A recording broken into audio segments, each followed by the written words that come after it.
Hey guys, September 29th, 2025, here with your after hours recap. We will keep it short and sweet.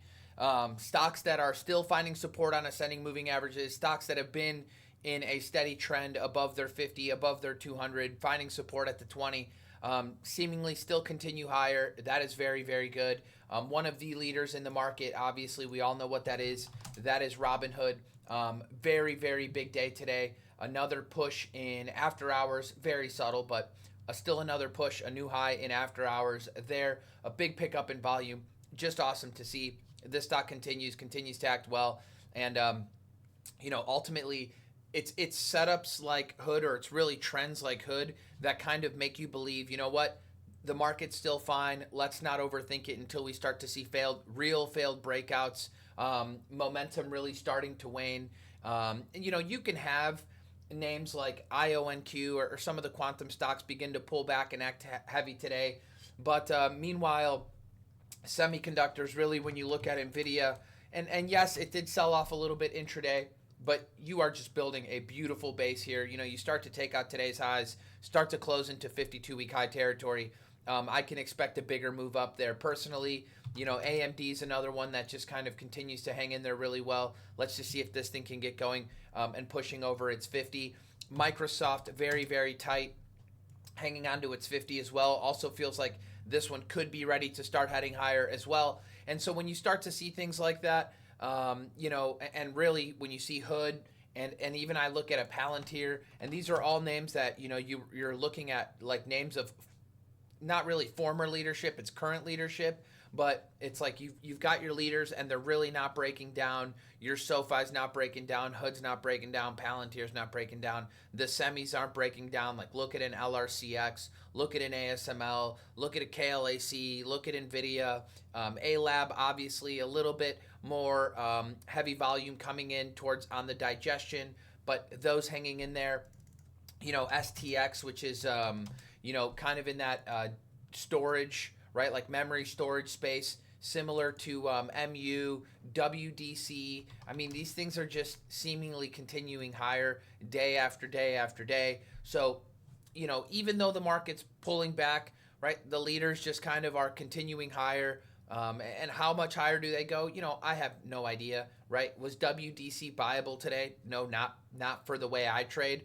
But really, I mean, things are just acting well. We had some bigger moves today in the data center space, because again, I really don't consider them like crypto miners much anymore. But obviously, Bitcoin had a pretty nice update today, and with that, you started to get a nice uptick as well in CleanSpark.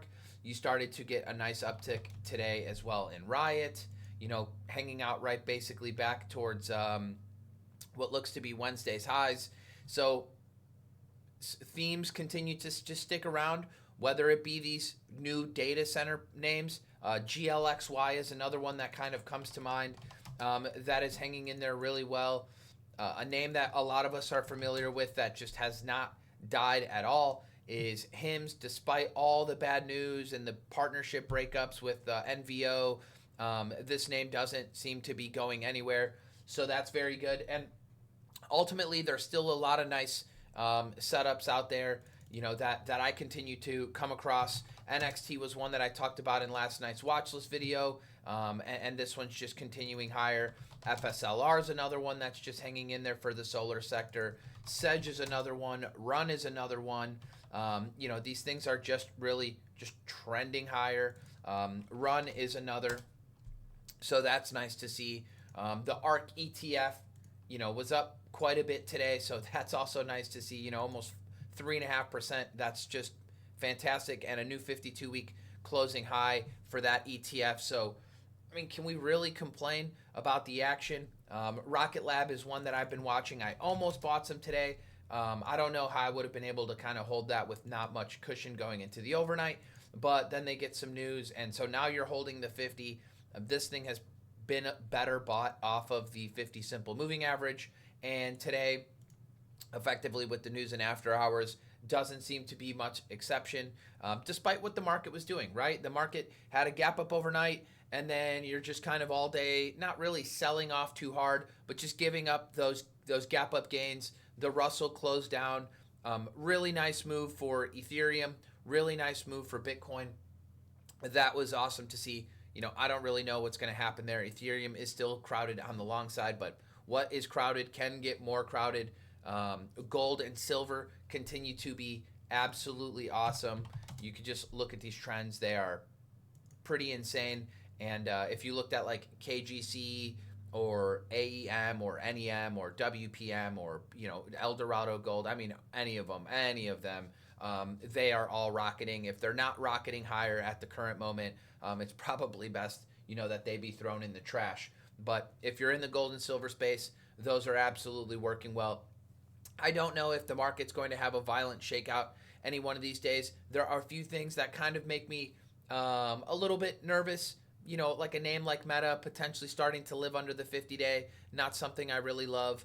Amazon not doing the most, right? It's just kind of hanging out, but Apple still looks great. Microsoft looked like it might be trying to turn up. Tesla's looking fantastic. NVIDIA's looking fantastic. Semiconductors continue to look great. Banking stocks continue to look great. I just noticed IBKR, and we talked about this one during pre-market prep. Somebody asked me about this, and it looked awesome. And today you had a small little gap up, beautiful continuation all day long, and a new closing high. So if there are clean setups out there and they're not extended and they're coming out of clean bases and they're in a good group, they're just working. And that's just the reality of the market right now. I'd say the only thing that looked a bit off today was the action with crude oil. That, of course, took down the XLE. And I guess that's a little bit unfortunate if you like energy names. I have yet to be able to find myself in any energy names, so no luck there. I also did have an SNDK short from last week, and unfortunately this thing gapped up on me and then took me out at my average, which a little bit above my average. So I let a 1.0 roughly 6 average, 105 and change average, dump 12, 13 points. Took nothing off the table, thinking it could go a little bit lower. This gapped up on me, and then I got stopped out close to $108 roughly. So not the funnest to see that kind of happen, but there's not a lot I can do.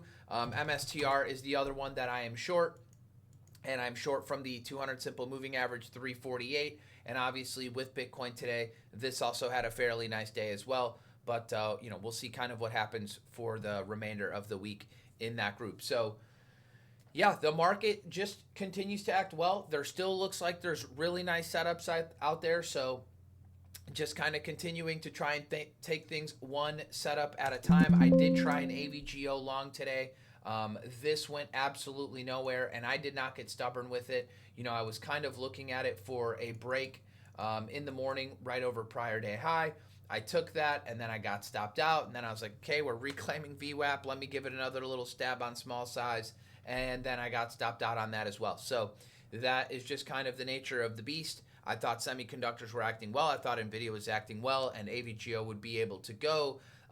Little did I know that there was a story circulating that basically OpenAI wanted stronger chips from AVGO, which they did not get, and they won't be around until Q2, potentially Q3 of 2026. So,